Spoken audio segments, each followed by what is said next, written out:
और जहां असाधनों का प्रवेश नहीं तो जीते जी वो जीवन मुक्त परम पद आनंद में है, उसे कोई परम पद और नहीं चाहिए। जो हर समय प्रिया प्रीतम को निरखता रहता है, हर समय उनके सुमिरन में रहता है, उनकी ठसक में रहता है, इससे बड़ा परम पद और क्या हो सकता है। इसलिए बहुत बढ़िया अवसर मिला है। श्री श्यामा श्याम के हेतु की कृपा से जो मानव देह की सार्थकता का स्वरूप है वो हमें मिल चुका है। श्रीधाम वृंदावन का आश्रय, रसिकों का संग, परोपकार की भावना, निरंतर नाम जप, ये सबसे ऊंची स्थिति में पहुंचा देगा। परोपकार की भावना और निरंतर नाम जप का अभ्यास, श्रीधाम वृंदावन का आश्रयवास, जो सौभाग्य मिले, इसी से बहुत अध्यात्म की ऊंचाई पर आप चढ़ जाएंगे। अन्य स्पर्श मत करो, अन्य साधन स्पर्श मत करो, इसी से आप आगे बढ़ जाओगे। सब साधनों का फली अपने अधीन किए हुए है, इसकी कितनी महिमा वर्णन करूं। जो अखिल कोटि ब्रह्मांड नायक परम पुरुष प्रभु श्री कृष्ण और उनके हृदय का मूर्तिमान प्रेम प्रियाजू, इनको अधीन किए हुए हैं, फिर कैसे वर्णन करूं। वृंदावन की महिमा वर्णन करने में बड़े बड़े महापुरुष कंपायमान हो जाते हैं, प्रेम शिथिल हो जाते हैं। क्योंकि एक शोभा हो तो देखकर वर्णन करे, प्रतिपल नवम नवम शोभा।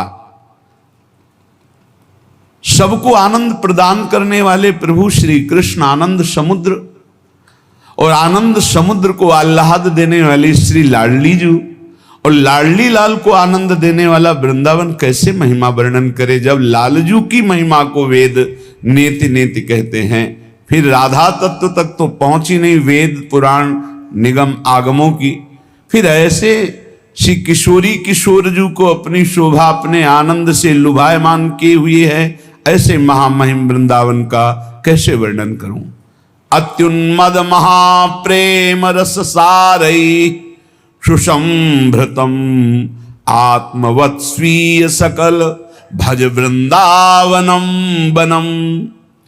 यहां वास मात्र से अत्यंत उन्मादकारी प्रेम प्रकाशित हो जाता है। वास मात्र से अत्यंत उन्मादकारी प्रेम प्रकाशित हो जाता है। यहां खग मृग पशु पंछी जड़ चैतन्य जितने हैं ये आत्मस्वरूप है। भाई ये बहुत जोर की बात है। ये ममता ही प्रियालाल के चरणों में प्रेम नहीं होने देती, और जन्म जन्मांतरों से इसी धोखे में फंसकर कि ये हमारे हैं, ये हमारे हैं, ये हमारे हैं, पूरा समय नष्ट हुआ, मरे, फिर इस जीव अकेले यहां से गया, फिर किसी नए परिवार, नया रिश्ता। हे प्रभु मुझे ऐसा बल दो कि मैं सबकी ममता का त्याग कर सकूं। ये श्री वृंदावन में विराजमान रास रासेश्वर, रास रासेश्वरी युगल सरकार से हमारा जो प्रेम नहीं हो रहा, उसका कारण है देह ममता, पुत्र ममता, पत्नी ममता, सुहृद परिवार ममता। अब जितना आपको समय नष्ट करना है इसमें कर लो, अगर सार्थक करना है तो जल्दी से जल्दी इस ममता को प्रियालाल के चरणों में समर्पित कर दो। ममता समर्पित कर दो, सब वैसे ही चलाओ जैसे चला रहे हो।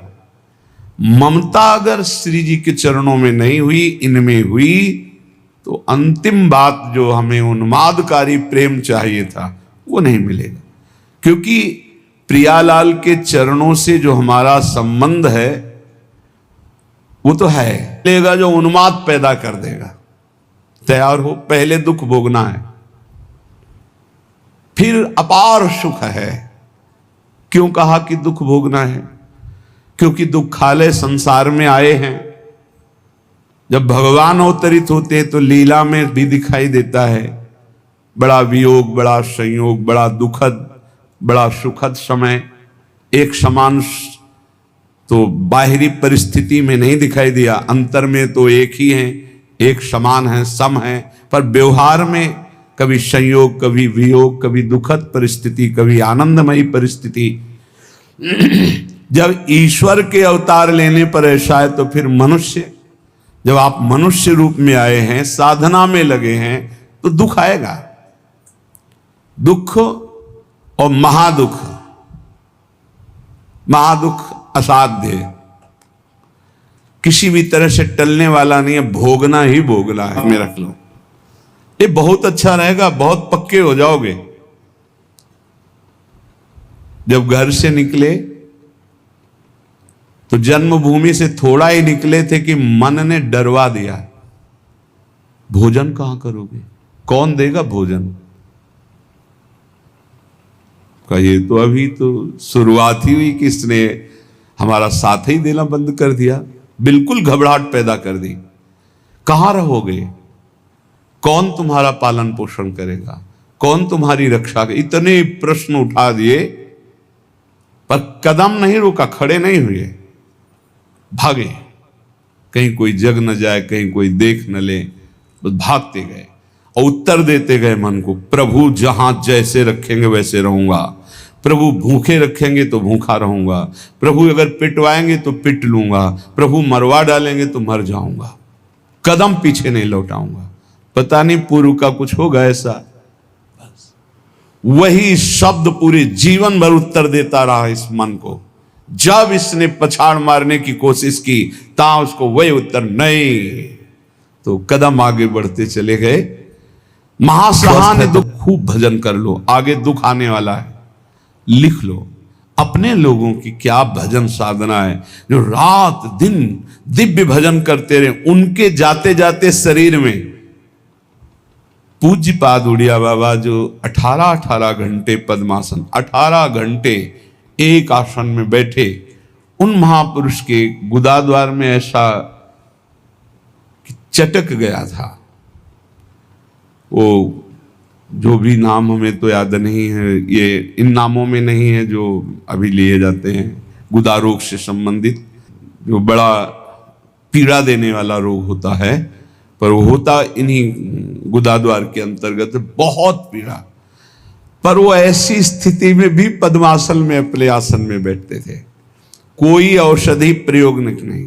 बोले इसका तो केवल ऑपरेशन होता है, बोले कोई जरूरत नहीं। कई महीने तक पीड़ा देता रहा, फिर गायब हो गया। क्यों? क्योंकि उतना ही प्रारब्ध है। वो जहां अपना कष्ट भुगवा दिया खत्म हो जाएगा, बिना औषधि के खत्म हो जाएगा। हिम्मत रखना। बड़े बड़े महापुरुषों के शरीरों में कष्ट आया है तो पहले से तैयारी कर लो। भला हम कष्ट की तैयारी क्यों कर ले? क्योंकि हमें सुख भोगना है। देखो, जन्मभूमि से 5-7 कोस गंगा जी, नंगे पैर से जाया जाता था गंगा स्नान करने। छोटे छोटे बच्चे थे, साथ जाते, नंगे पैर चलाया जाता, क्योंकि गंगा स्नान करने जाए, बड़ा भाव रहता है, पवित्र भाव, जाग साष्टांग दंडवत। तो ये गर्मी सहते हुए नंगे पैर जा रहे हैं, गंगा स्नान करके फिर नंगे पैर आ रहे हैं। क्यों? क्योंकि गंगा जी पाप हारणी है।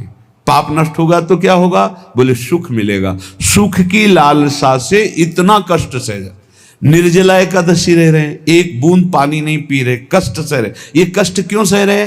बोले इससे भगवान की भक्ति मिलेगी, पाप नष्ट होगा, हृदय में शांति सुख मिलेगा, धर्म बनेगा। जानबूझ करके जो कष्ट सहा जाता है, उससे जो जानबूझकर पाप किए गए वो भस्म हो जाते हैं। तो हम पहले से महासहाने दुखानी, भक्ति मार्ग में चलने के लिए पहले से कमर कस लें। हमारा अपमान होगा, हमारे शरीर में असाध्य रोग हो सकता है, हमें कोई भारी संकट विपत्ति घेर सकती है। क्यों? क्या भक्ति मार्ग वाले को ही मिलता है? नहीं, भोगना तो सबको पड़ता है, पर भक्ति मार्ग वाले को तैयारी इसलिए करनी कि लड़खड़ा के रुक न जाए। नहीं, ये तो बहुत बड़ी हानि हो जाएगी, मेरे मन को ये प्रमाद करने की आदत बन जाएगी। ऐसा नहीं होगा। हमने बड़े महापुरुषों को देखा, दिनचर्या भगवान का स्वरूप। कैसी भी परिस्थिति में यदि दिनचर्या को आपने टालना नहीं सीखा तो जीत जाओगे। हम जहां खड़े होते हैं वहीं खड़े होंगे, जिस टाइम खड़े होते हैं उसी टाइम खड़े होंगे, जिस टाइम बैठना उसी टाइम बैठेंगे, जिस टाइम लेटना उसी टाइम लेटेंगे। हर काम घड़ी से होता है। 1 मिनट का अंतर कभी नहीं, तो ऐसे नहीं। लड़ना सीखो, हारना नहीं। बड़ी भीषण गर्मी है, पहली बार सृष्टि में गर्मी पड़ रही है। ये गर्मी कटती थी काशी के घाटों में, जहां नीचे पत्थरों से लपट उठती थी। पीने के लिए बिस्लरी नहीं, गंगा जल, जो ऊपरी तह में गंगा जल खौलता हुआ ऐसा गर्म दिखाई दे। गंगा जल के 2 स्वरूप। लेटोगे तो लेटे लेटे मंत्र सुन रहे हो, भजन कर रहे, कब सो गए आपको पता नहीं चला, निर्विकार स्थिति में। और जब जगोगे तो निर्विकार स्थिति में। और ऐसी स्थिति में जब स्वप्न आएंगे तो निर्विकार भजन वाले महापुरुषों का सानिध्य, भगवत प्रेमी संतों का संग। कैसे तुम्हें बताएं, एक से एक कोई दिन ऐसा नहीं जिस दिन एक से एक महापुरुषों का मिलन ना हो। एक से एक महापुरुषों का मिलन। क्यों?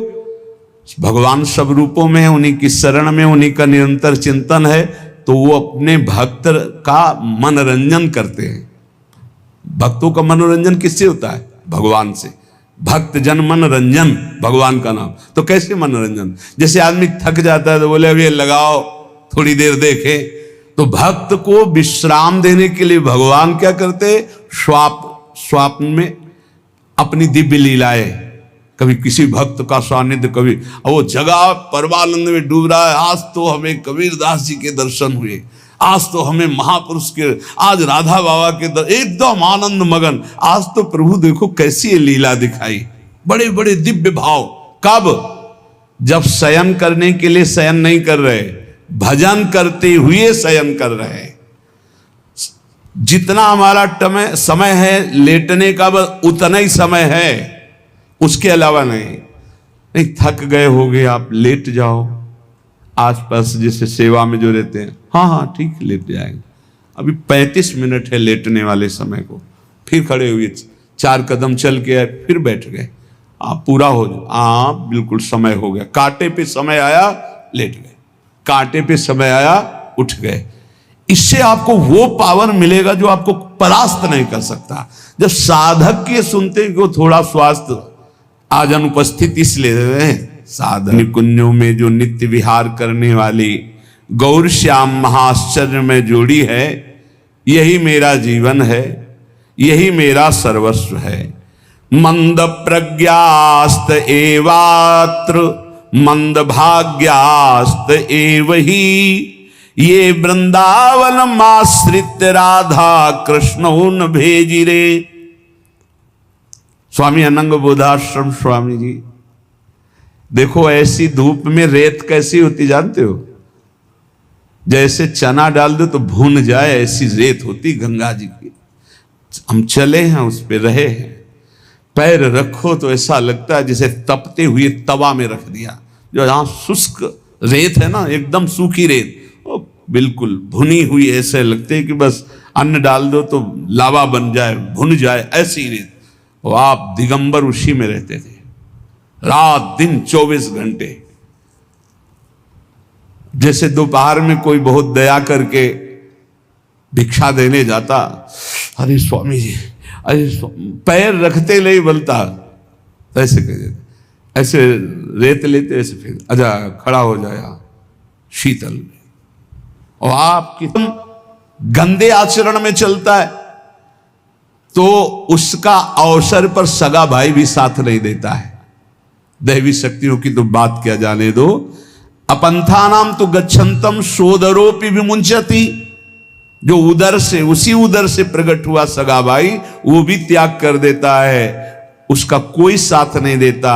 इसलिए प्रायः सुकृति नाम अर्थे देवायांति सहायतम, सुकृतिवान बनो, धर्म मार्ग में चलने वाले बनो, भगवान नाम स्मरण करने वाले बनो, सब दैवी शक्तियां तुम्हारी सहायता करेंगी बिना मांगे। कुमार्गगामी बनोगे तो दैवी शक्तियों की बात जाने दो, तुम्हारा कोई मित्र भी, तुम्हारा सगा भाई भी तुम्हारा साथ नहीं देगा। अज्ञान निशा विशाल तमसस तिग्मासु बिंबोदय कुर क्लेश महीरुहा मरुतर ज्वाला जटाला सिखी द्वारम निर्वृति सद्मनो विजयते कृष्णेति वर्णद्वयम्। कृष्ण राधा। ये दो अक्षर जब जिह्वा से उच्चारण किए जाते हैं तो वज्रम पाप मही भृताम